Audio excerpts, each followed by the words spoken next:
Hi everyone, welcome back. Today we are talking about bananas. I want to address some of the myths/assumptions that we have about bananas, why they are not healthy, and some alternative sources of potassium and more nutrient-rich foods. As I was doing research for this video, I came across a video made by Happy Healthy Vegan making some claims about bananas that I don't think are true at all. In the video, he said at the end, hey, if you have any information that I don't know about, it's welcome. So I want to offer some of that information as well. All right, let's get started.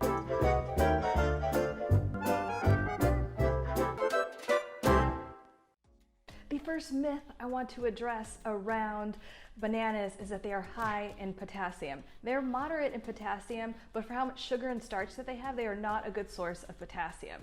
Now, the reason that we think this, most people have an intense cognitive bias around bananas being high in potassium.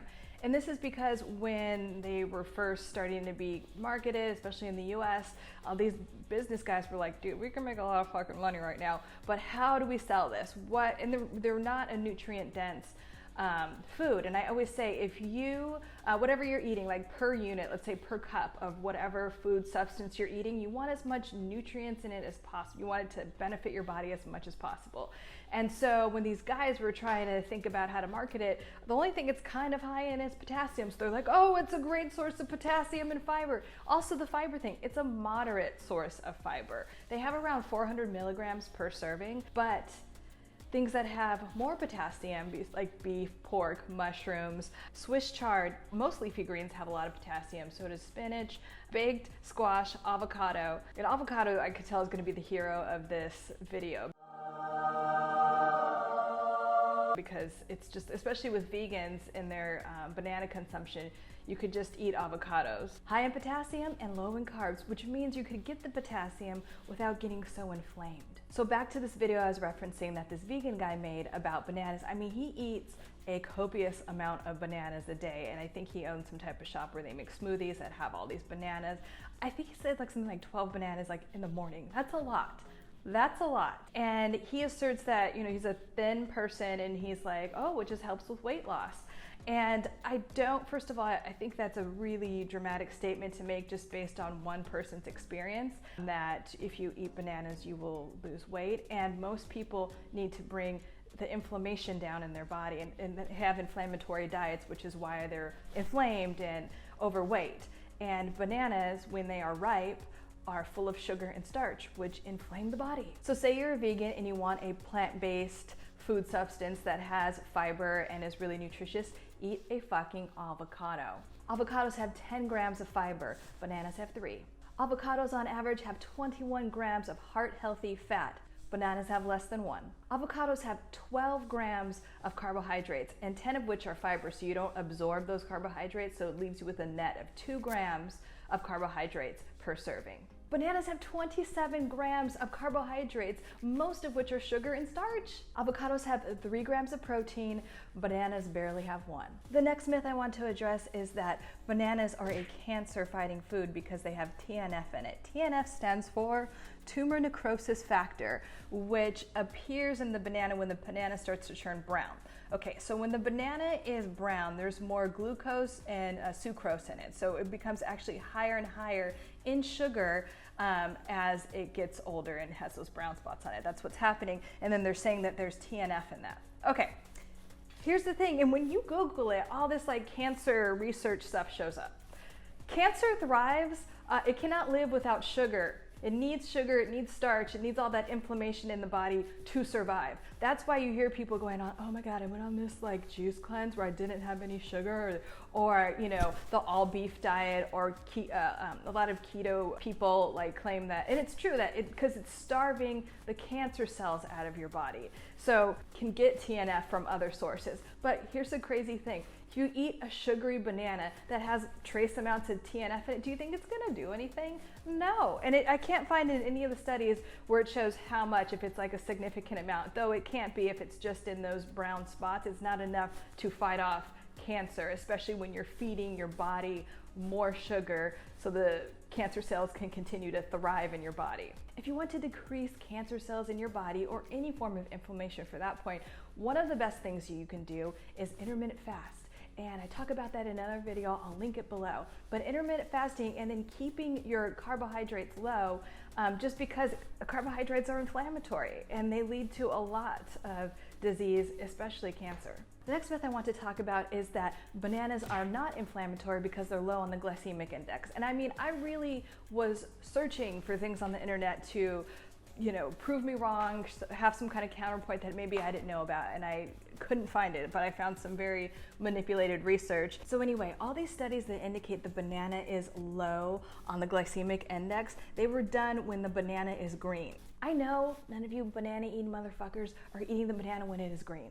And it is true that the nutritional content of the banana is different when it's not ripe. So when the banana is green and not ripe yet, it has more what's called resistant starch in it. And there are other resistant starches like cassava and different things, and what they do is they don't inflame the body, they kind of just go through the body, and they have healthy bacteria in them, and they help just to clear out the body, kind of like a fiber would. The problem is there's no evidence of how much resistant starch is in it if you're actually eating unripe bananas, which no one is, and how much of the beneficial bacteria is in it. And I just think this is so important because bananas are one of the most highly consumed foods in America. So there's a lot we don't know about it, including the history of bananas, which is fucked up. So I'm gonna go over the history of bananas really quick. I'll put some links below if you wanna get deeper into it, but here's what happened. No one really knows about this. Okay, so in the 1900s in New Orleans, a Russian immigrant named Sam Zameri, you could Google him, who will later be known as Sam the Banana Man, comes to New Orleans and is like, what are these fruits? And he's like, oh my God, these are delicious, especially as they started to ripe. He's like, these are really delicious. So, and they were throwing the ripe bananas away. He was like, no, I'll take them, and bought them at a really cheap price, then goes along, he just hops on a train and starts selling them, and like people are loving them and loving them. And he immediately started making a lot of money. I think in like 1905, he had already banked 100 grand, and he was only 18 or 21 years old. So his profits just skyrocketed, and he becomes one of the richest men in New Orleans. And then in Honduras, there were some political changes, and he's getting his bananas from Honduras, and he built actually a railroad there to get there, and he did that illegally. He was just like all gangster about it. He's like, I'm gonna build this shit, because he was that type of dude. Anyway, so there are some political changes. They owe the British money, and so they start taxing everything, including the bananas. And Sam is like, oh, hell no. I'm not about to let that affect my profits. He finds the old president of Honduras, who's like bummed out because he's not the president anymore. And he's like, hey man, let's team up. You want to be president again? He's like, yeah, for sure want to be president again. They team up and they get this guy named Lee Christmas, this other guy called Machine Gun, whatever. They get all these gangster people, right? And they're like, we're going down to Honduras and we're going to claim what's ours. So Sam comes into Honduras with the ex-president and all of these like gangster motley crew of people. And he's like, hey, what's up? I'm Sam. I'm buying your bananas and I want to keep buying them at this price, so we're cool, we can keep that going on. And the new president's like, oh yeah, we can't because we owe the British money. And he's like, no, you don't understand. I want them to stay this price, and if they don't, I'm gonna kill you. And the new president is trying to explain how they can't do that. So Sam's like, okay. And they just shot everyone. They just fucking shot everyone. And that's where the term Banana Republic comes from. Not just a shitty clothing brand.